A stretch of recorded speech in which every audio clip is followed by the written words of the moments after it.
Hi everyone, today I'm here with pathology resident Dr. So thanks for being a part of this little interview. Yeah, thank you so much for having me and taking the time for this. And so I just want to first bring it back since you did match into a good residency program. I wanted to first bring it back into what brought you into medicine. Why did you want to become a doctor in the first place? And maybe you can start with like your pre-med journey and how you got into med school. Yeah, absolutely. So really, I kind of got interested in science in like middle school and in high school. And after kind of getting that interest, I kind of always wanted to get a PhD, and I was thinking of doing some research, going that route, particularly in genetics or within cancers. Just kind of being a child, just kind of be like, oh, let me just cure cancer, kind of like type of thing. But then in undergrad and college, when I went to UC Davis with you, Anand, we worked in the Shifa clinic together. And doing that, we worked helped serve the underserved community of Sacramento, and just working with patients one-on-one. I just got a lot of gratification from those interactions. And so that kind of made me decide then to pursue medicine. So that's kind of how I got into medicine.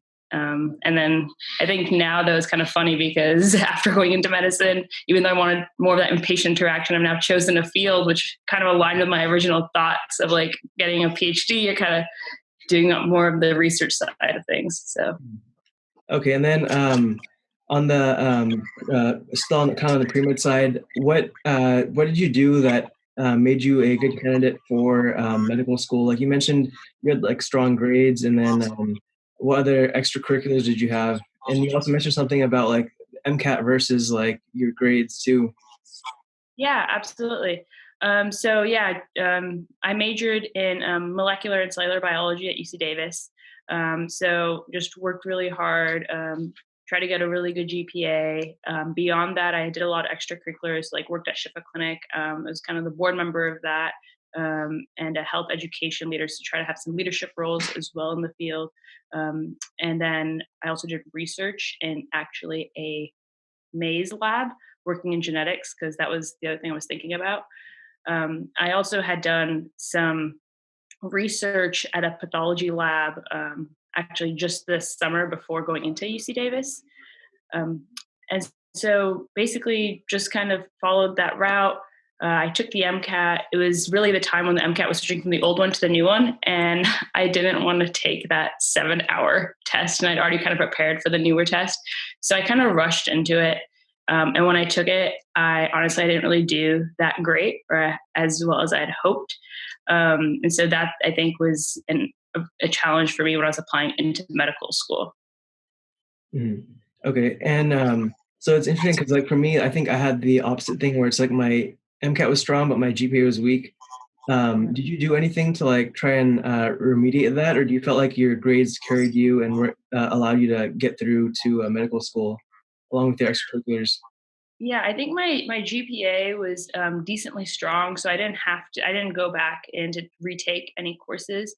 Um, I'm just trying to think of if there's anything. I remember in my senior year, I may have taken a few like easier courses, like a nutrition class, just to see, like, just to kind of relax a little bit in my senior year and also kind of get that easy A to boost your GPA even further. Um, but yeah, for me, really the struggle was with the MCAT. So I took the MCAT twice. Uh, the first time I took it was in the summer before senior year. And then the second time I took it was concurrently with my classes at Davis. It was in winter quarter. And I took it, I think, the week after finals or something. I actually had to fly out to Kansas to take it because it was one of the last few test centers I was giving the new one. I think, and in those conditions, it wasn't a great experience for me. Um, and I think when I was applying to medical school, I talked to a lot of my mentors at UC Davis and the UC Davis Medical School, and they told me like pretty straightforward. They said, you know, with your MCAT score, we don't think you're gonna be able to do well on step one, just kind of based off their data and their stats. And I always felt like that was just so unfair because I felt like I did really well in the biology courses at Davis and the kind of like medicine related courses. And I felt like the MCAT was just so focused more like on the physics, and I had OChem at that time, and I was not great at OChem, especially the MCAT version of it. It's harder for me. So Okay, so we'll get back to that in a little bit, but so to summarize real quick, you had a strong GPA, maybe an MCAT score that you weren't maybe as happy with, and then you also had research in with genetics. You also had SHIFA, which is the underserved clinic, just to clarify for everyone, and leadership positions in that. And was that your main application, or did you have anything else along with that? yeah, I'm trying to think. I did also have a job. So I tutored for the last 2 years at Davis, and then the first 2 years I worked at the alumni call center, which I know everyone hates getting those phone calls. I was that person. And what else did I do? Yeah, I think that's all I can recall.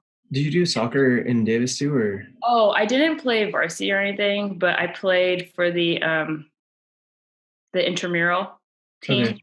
Mhm. And I played for, I think, yeah, for all 4 years I was there. Okay, so that was like another extracurricular that you did.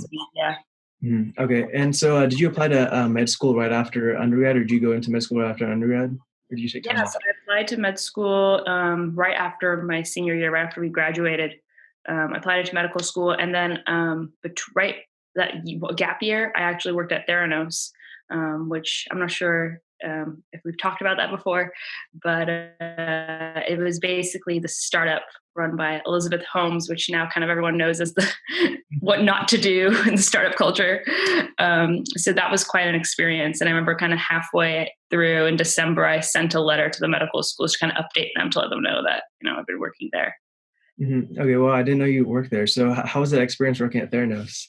Yeah, it was amazing. I joined literally the summer that Joe Biden had gone to visit the labs. So it was super exciting to get into like the biotech field. And in the back of my head, I was thinking, okay, if med school doesn't work out, maybe this is what I'll get into, and I'll try to get a job in this sector.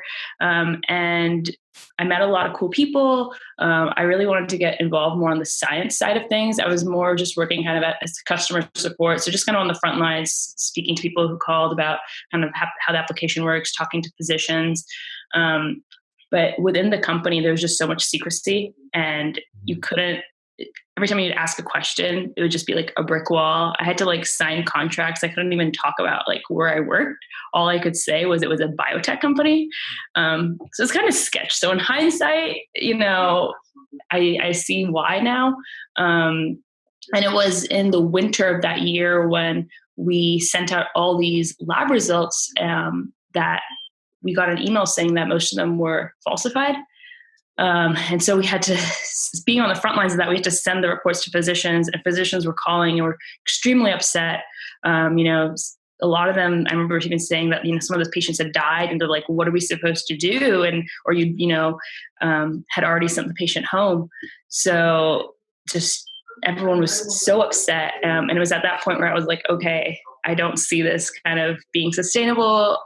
That's when I really started to connect the dots as well. I'm like, I don't think they have the tech even. And I was actually one of the first people within my department to quit. But I did quit after I got into medical school. So I was like, once I got my acceptance, I'm like, okay, I'm gonna stop. Oh, wow, that's intense. Like, I wonder, even if you had tried to like apply for like some kind of like back end job, if there would have even been a position, because like, with like the whole secrecy and like even not even having the tech to do a lot of that stuff. I wonder what was happening. I don't know. I mean, I know that they did have, you have to have like a pathologist to like really run the lab. And I know they fired him, and they actually had a dermatologist running it. This doctor was basically just like signing off papers and being paid an obscene amount of money.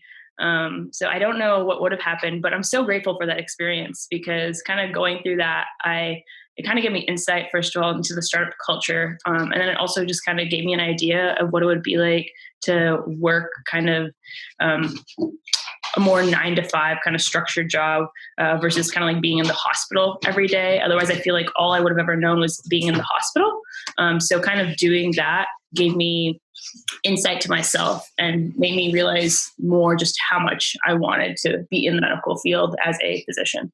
Mm-hmm. Okay, so then going on to like medical school, contrary to like what your MCAT score and then your counselors, I guess, predicted, you actually did really well in your first 2 years and in your board exams. What do you think contributed to your success in medical school academically, and how did you approach studying in classes, and then also in terms of your board exams? Yeah. It's definitely a hard transition going from like kind of undergrad to medical school classes. You just have so much information. I remember just trying to even decide between like Anki and like Firecracker, so many of these decisions. So I think my like the first 2 or 3 months of medical school was just kind of me trying different techniques and trying to just figure out what works for me. And at the end of the day, I think I just kind of stuck with Firecracker. I ended up just taking notes by hand. I used OneNote. That's right. I used OneNote a lot with the lectures.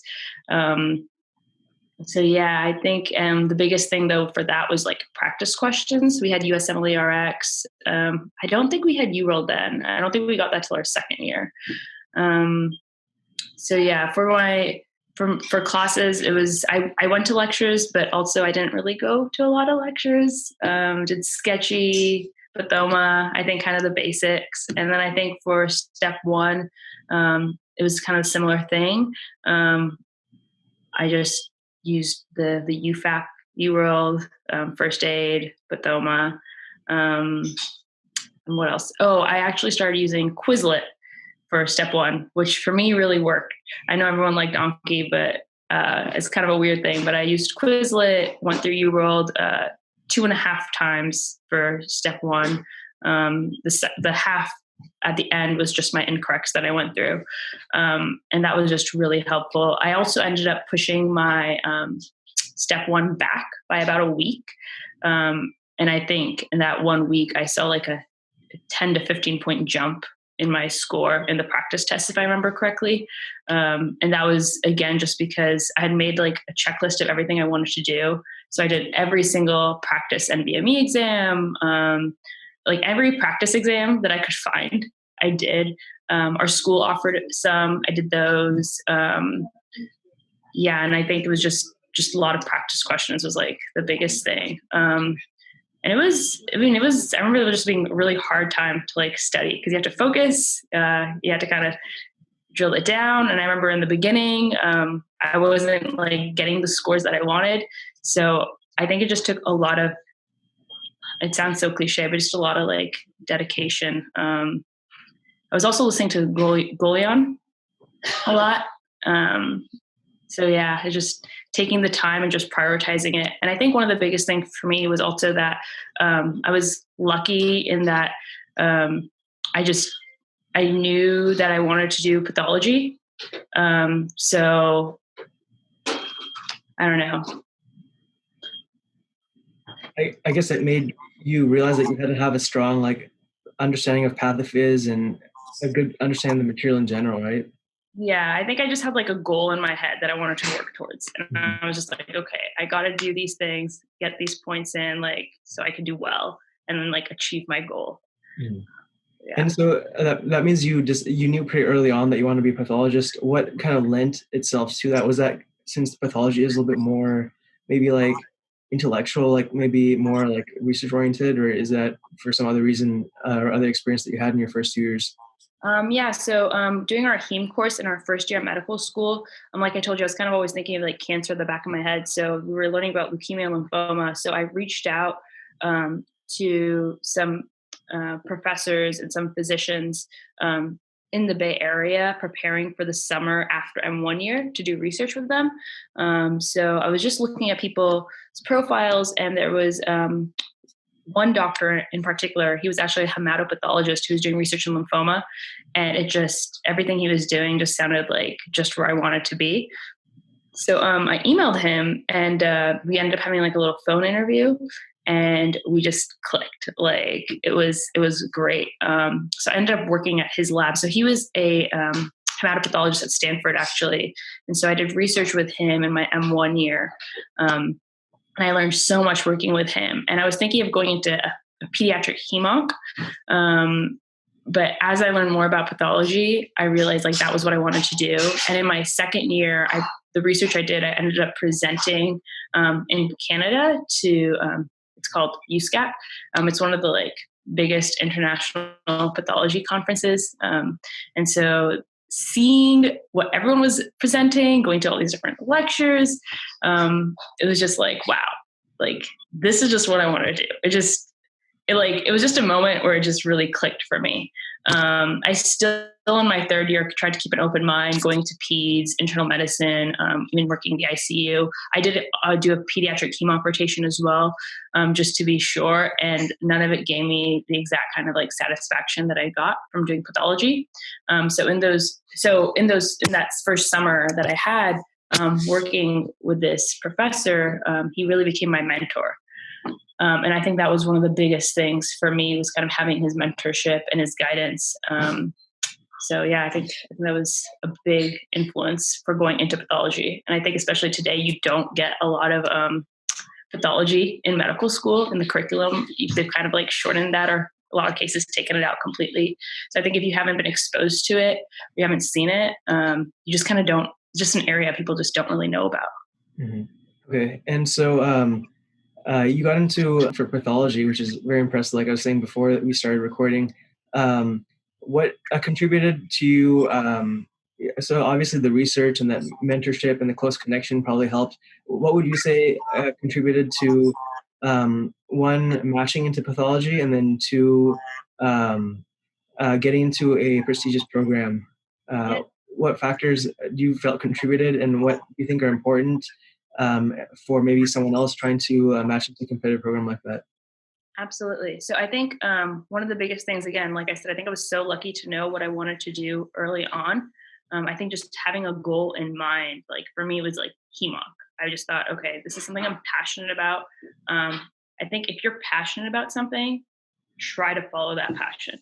And just because I really like loved the pathophysiology of leukemia and lymphoma, I just followed that and just kind of let it take me where it did. And so that's what really led me into pathology. I think it is hard to kind of get into that field if you don't have a mentor, if you're not exposed to it. So it's kind of like you really have to go out of your way, I think, a little bit to be involved in pathology. I wish more people would do it though, but I mean, I'm biased anyways. And so I think early on, just knowing, so that was like my M1 year where I just knew like hemonc was what I was going towards. So doing research in that field, it kept a lot of doors open for me, right? Like, okay, pathology, internal medicine, peds, like just doing research in a specific field. So that was the groundwork for that. And then presenting at that international conference at USCAP, as I mentioned, I think that's something that gave me a big step up.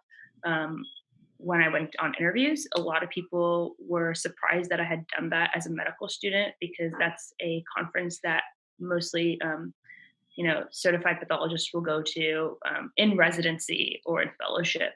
And it's pretty impressive to do that. So I think working with my mentor over that summer and kind of putting that work into that research was one of the biggest things, which allowed me to kind of get into a competitive institution for pathology. So I think for other people who kind of want to go into either into a similar field of pathology, or I don't know, whatever you want to achieve, I think the biggest thing is if you know early on what you're passionate about, if you can reach out to people now, I think that's huge. Mentors, I think, are everything. They can just, especially if you have a good relationship with your mentor, and if you meet other people and you talk to them and you just kind of don't really feel like it's someone you're comfortable with, I recommend like looking for other mentors as well. And so I would say if you can plan early on in a specific specialty, start to show interest from your first year, even your second year of medical school. That, by the way, by your fourth year when you're applying, you kind of have this narrative. to really show someone why you're so passionate about that field. One of the questions that I got a lot on the interview trail for pathology was, why do you want to come into this field? And I had a good answer for that. A lot of times, a lot of people I interviewed with were just kind of like, well, nothing else really worked out. So I think if you can have like a good story, and also just be genuine about kind of what you want, you should hopefully achieve whatever it is. Okay, so you had an understanding of what you wanted to go into early on, and then you had a lot of good research experiences. You had good mentorship. You had good board scores. Are there any other extracurriculars that you did in medical school that you thought maybe helped you get in, or was that pretty much it? Yeah, I was vice president of the pediatric interest group at school. I was also a TA for the ultrasound committee. I volunteered at the high school a handful of times. I feel like I should have my CV up so I can like compare. Let's see, what else did I do? Yeah, I mean, the research took up a lot of my time as well. I did a few different research things, so I did that, and then I actually worked with one of the faculty members at our school on a textbook chapter. So that's like another good thing to do too, I think, is always reach out to the faculty at your school because they're always just so supportive and they want to help you succeed. And just pick up on projects, if they're interesting. And I think another really important thing is having good letters. So in my third year, I mean, you gotta make sure that you're always professional. Really, I think when you're working with your preceptors, just if you can have a really good impression on them and kind of give it your all in that 1 month. It's like sometimes it's so hard to make a really good connection with someone, but if you can try your best and put your best foot forward in that 1 month and get really good letters. So for pathology, I ended up giving a letter from my surgical preceptor, internal medicine preceptor, and I had 2 pathologists. So I think that's another pretty big thing. Okay, so for letters of recommendation, those you pretty much got all of those in your third year as well as maybe your mentor, I'm guessing.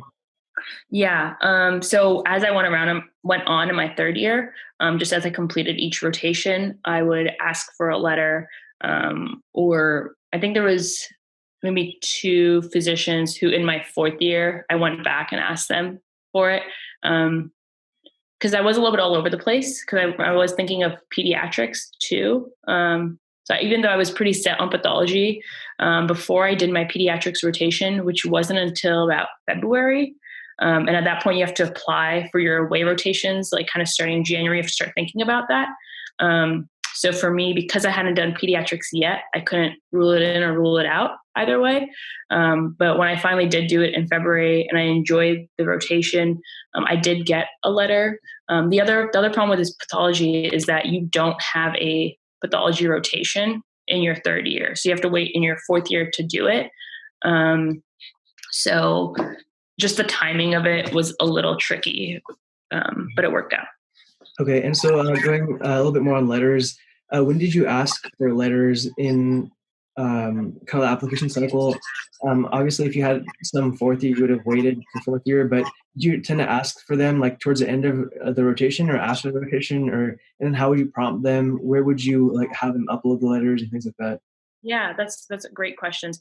So I think you would upload it on the ERAS website, and I remember the first letter I uploaded was in the beginning of third year.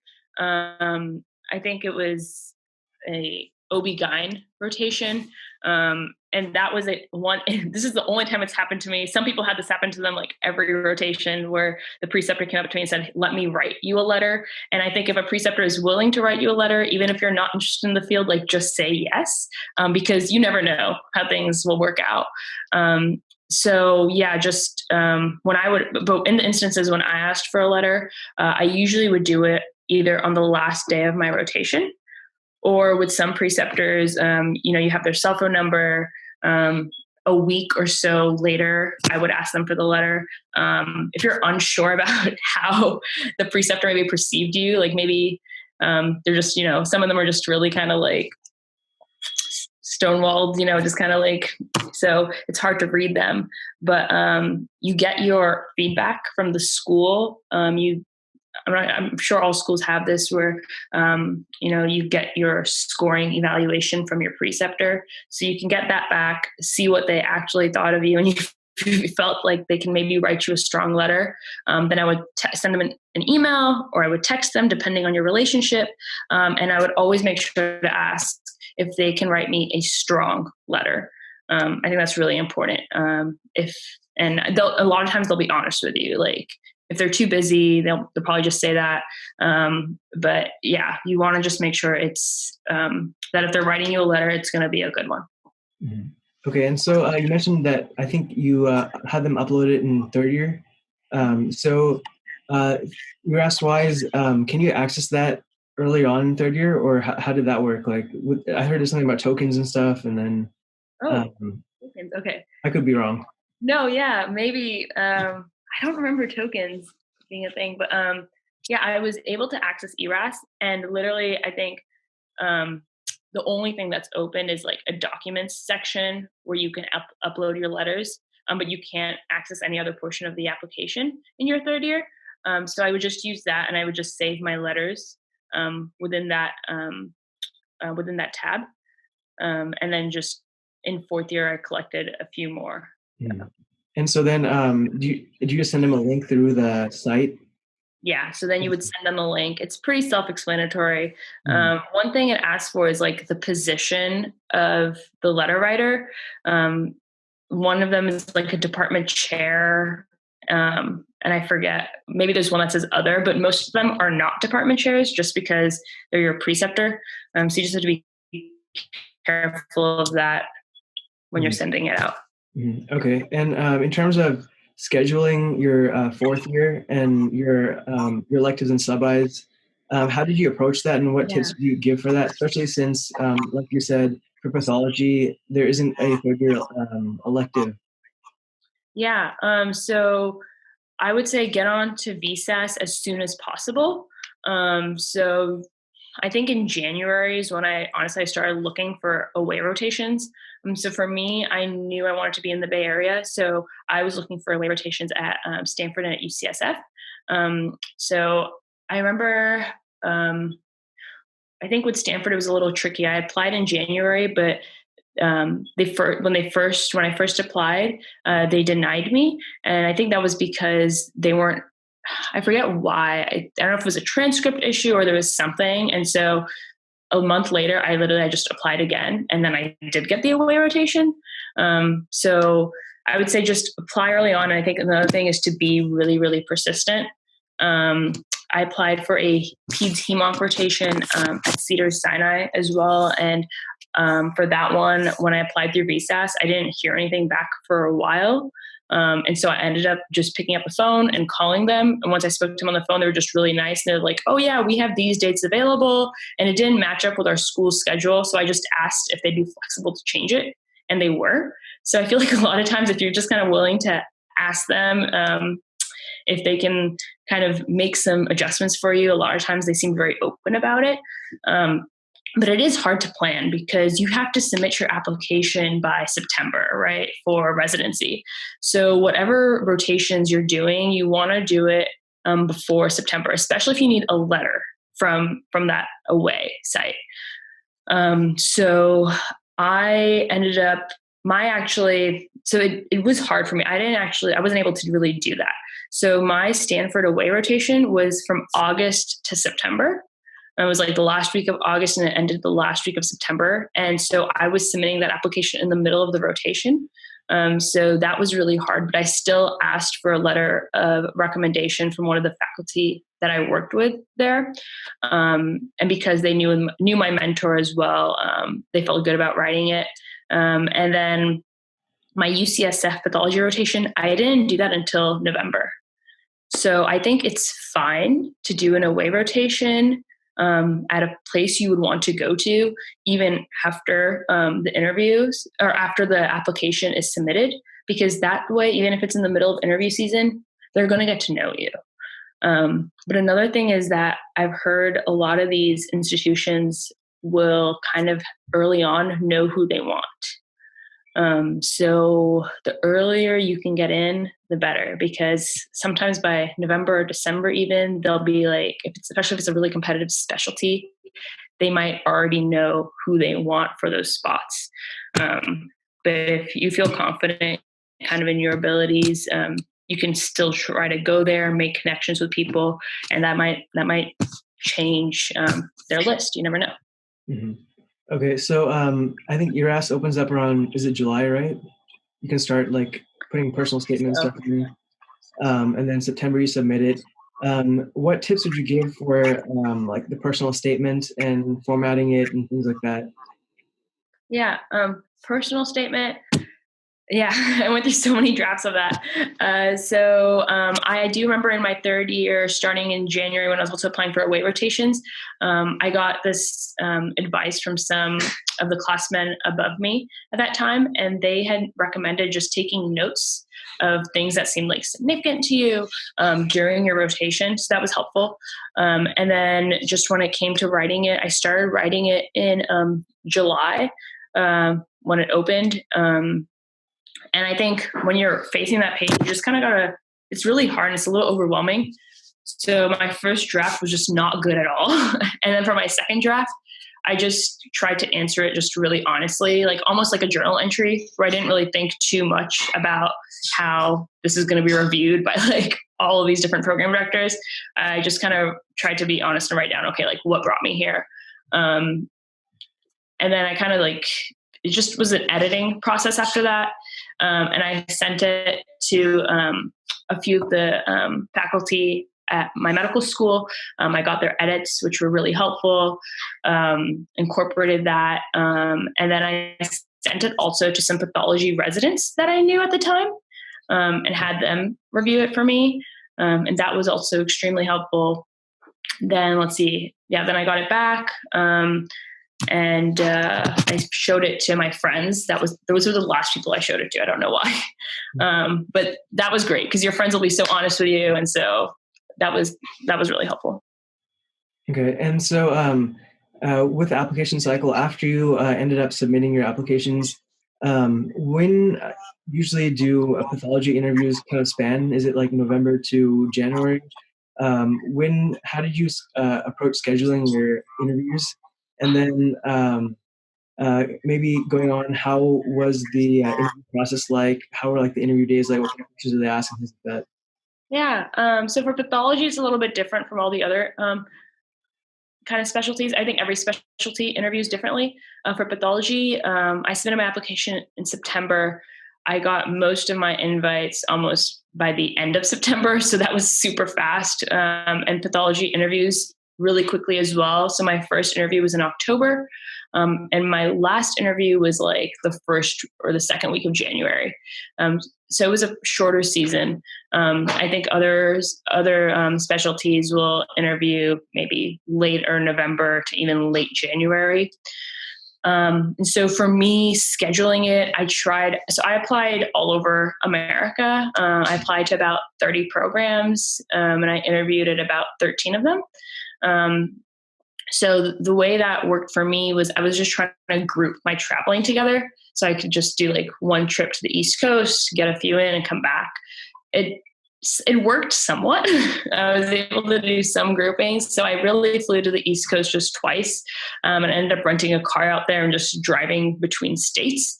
So I had like one big trip I had was from like North Carolina all the way out to Pennsylvania. But it ended up being fun. And the way I didn't take any time off actually at all in my fourth year. I also had a lot of travel plans, except now this has happened, but that's fine. I just kind of tried to front load all of my rotations. Didn't take any time off at all. I did give myself a 2-week buffer at the end of December. So that was, I guess, my time off. But ultimately, what I did was when I had to fly to the East Coast, so that was like 2 weeks at separate times, I just talked to my preceptors individually and asked them if I could take the week off and then come back later and make it up in December. And they were totally fine with that. The preceptors were so understanding in my fourth year. So I didn't worry too much about trying to take a month off here and there. So I ended up taking nephrology, and I even took trauma surgery. So the preceptors were just so great. I think they know how fourth year works, especially if it's like for my pathology away rotation. I didn't take any time off when I was on the away for another interview. I think I took one day off when I was at UCSF to go interview somewhere else. And I think that was fine, but I wouldn't take more than a day, maximum 2 days from an away rotation to go to an interview. So you felt like for your electives that weren't away rotations, your preceptors are pretty like lenient with you making it up at a different time. Absolutely, yeah. Mm-hmm. So if you can give yourself like that one lenient week, or even 2 lenient weeks between Christmas and New Year's, just so you know in the back of your head, you're thinking, okay, if I have to make this up, these are the dates I could do it. Some of my preceptors were just like, don't worry about it. Just go do the interview. It's fine. Okay. And it seems like maybe I've heard this a lot online that people would recommend just talking to your preceptors or your attendings rather than going through like the school admin kind of route. Absolutely. I would recommend that as well. The preceptors are just so understanding. I always offered to come in even on weekends to make days up.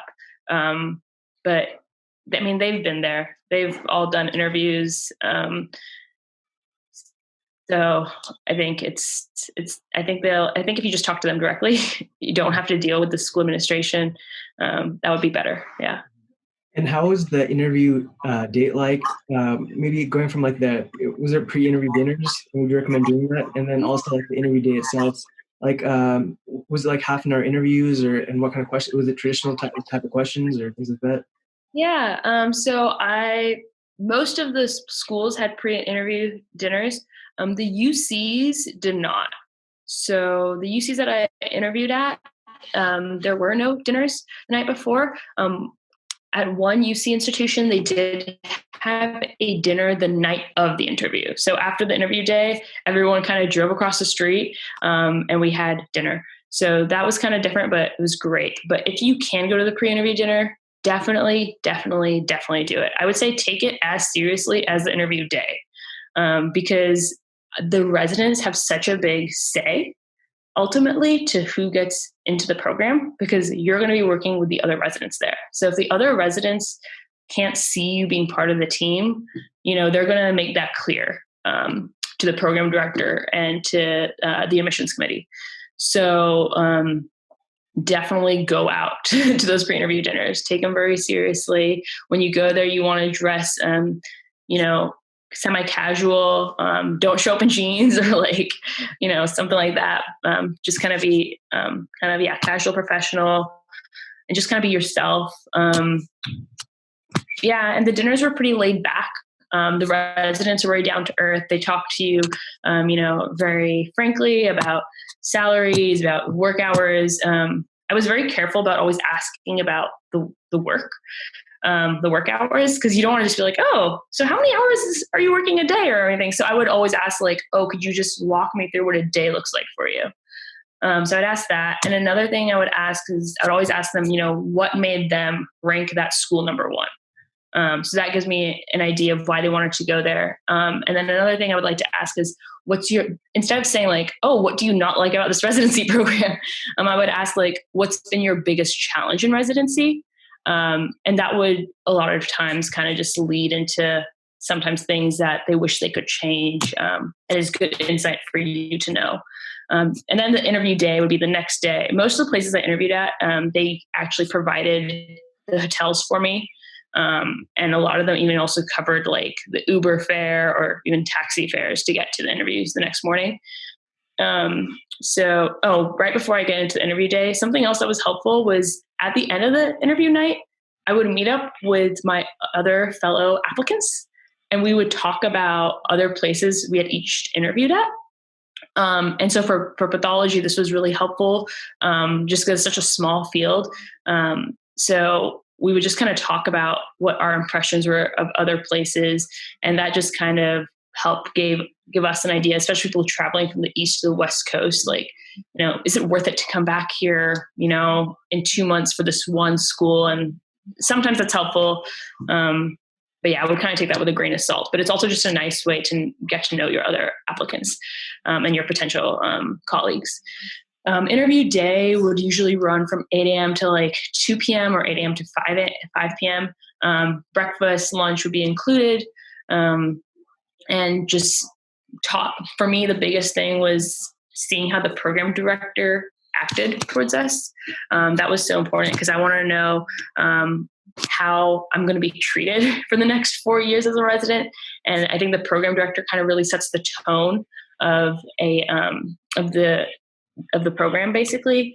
So there was one interview that I went to, and the program director was sitting in the corner of the room on her cell phone, and we had all arrived 30 minutes early.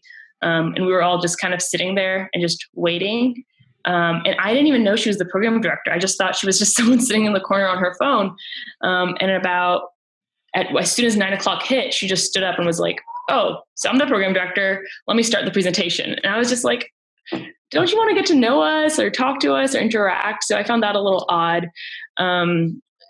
You have to be careful of some schools if they're trying to like kind of break the ERAS rules and ask you inappropriate questions. That was a big red flag for me. And another big thing is seeing the other residents and trying to see how they feel about the institution. Are they happy? Are they not happy?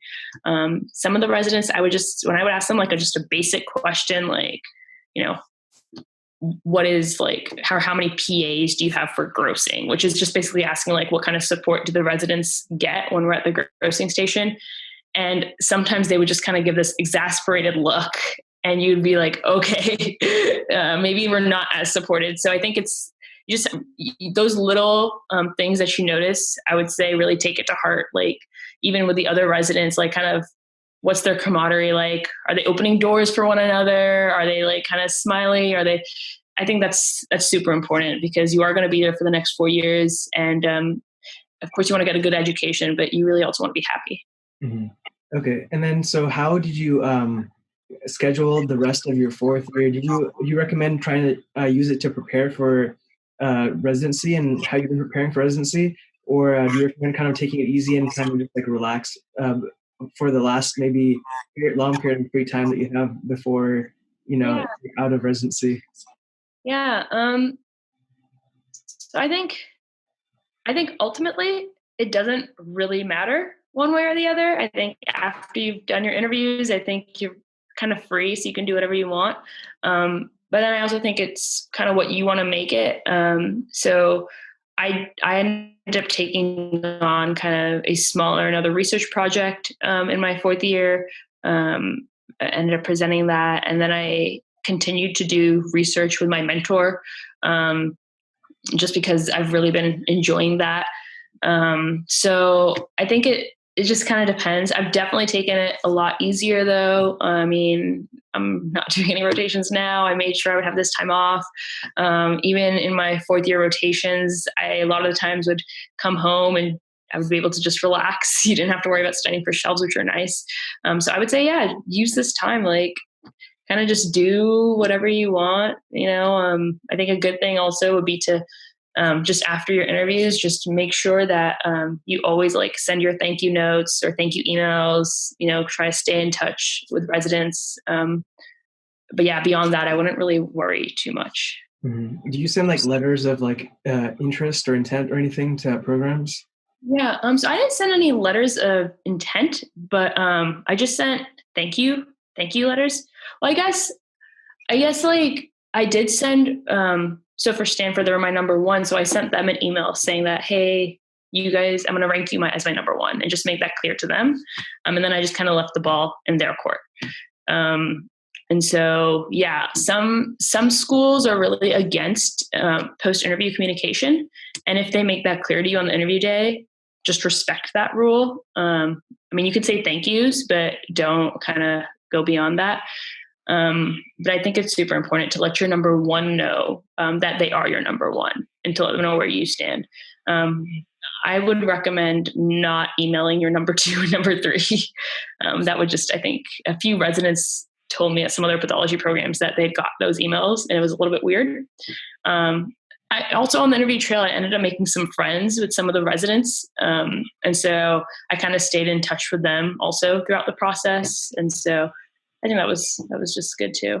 Mm-hmm. And so for thank you, did you send that to the program director directly, or do you send them to like individual residents, or how did you approach the thank you letters?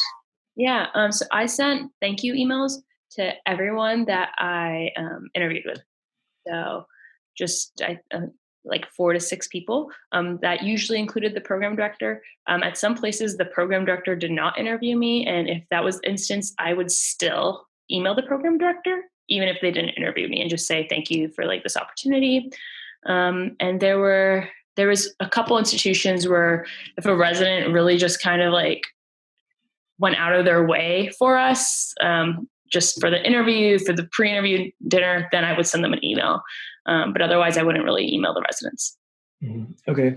And so I guess going back, some general advice, kind of wrapping things up.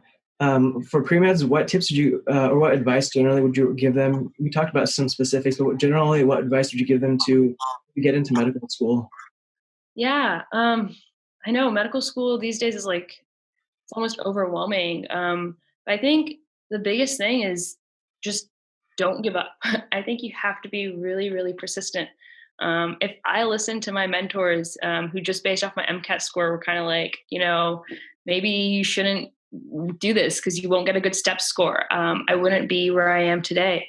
It's a hard process, but I think just stick with it, and don't underestimate yourself. And even if you didn't get like the MCAT score you wanted or the GPA you wanted, and if you're kind of debating whether or not you should apply, sometimes you can even just apply and you might even be surprised. For me, I know I just didn't. For me, I was also kind of worried about kind of being older and being done with residency. I was also thinking about family planning. So the idea of being maybe 36 or 37 and finishing residency wasn't something I wanted. So I definitely wanted to get into med school a little bit earlier. So I think just being really persistent with your goals. It's hard, but it's doable. Like if I could do it, I think anyone could do it. So just keep going. Okay, and is that the same advice that you give medical students in general to do well, or is there anything else that you recommend or give advice for medical students to do to take advantage of their experience? Yeah, I think for medical students, again, if you have an idea in mind of anything that you like, reach out to mentors now and early on. Like if you know in 4 years, you want to be at your home state at a certain university, in whatever field. And even if you're not even 100% sure, just go for it. Reach out to mentors, see if you can get involved in some way. And I think so many physicians are willing to help and want to give back. Every physician has been where we are, and so I think just don't be afraid of kind of getting a no as an answer. I think you'll be very surprised to see how much they want to help us achieve our goals. Mm-hmm. Okay, so last question. I think one of the things that I noticed, or I think people notice in general, even like in our first year, was that it could be innate, but you had a very good bedside manner, which is ironic because unfortunately you're not going into something that's more like patient oriented. I mean, some of it might be innate, and that's like you don't have to be like modest about it if that is. But do you feel there's something that contributed to that, and maybe like some kind of perspective that you adopted, or things that you used to kind of have that maybe standard of high level of bedside manner and good patient interaction, or do you feel it's more innate, or what do you think contributed?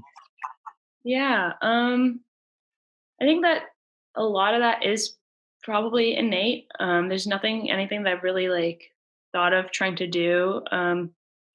Maybe one thing I would say is before I got into medical school, I worked in the service industry. I used to work at Subway, and I worked at that alumni call center on the phone, and I worked at Theranos, again, being on the phone and talking to various people.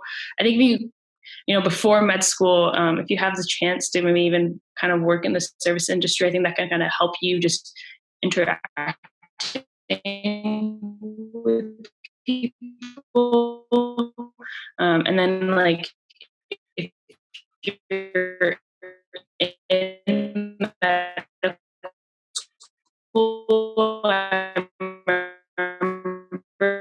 the first day, sometimes, you're just having a conversation with someone. I think that's important too, is don't let it be maybe just so, I don't know, premeditated almost, but yeah. Okay, well, thanks for spending this hour with us and sharing all your advice. There's a lot of gems I think people would benefit from a lot. And congrats again on getting to a good program, your dream program, and find that specialty that like vibed with you really well and all that. Yeah, thank you. So that's the end of this video. Thank you guys so much for watching. If you like this video, make sure you like, comment, subscribe, hit that notification bell for me. Let me know down below if you have any questions for me or any of these other interviews that I'm going to be interviewing for the next few podcasts. And thank you guys again for all your support. You guys have a great rest of your day. Take care.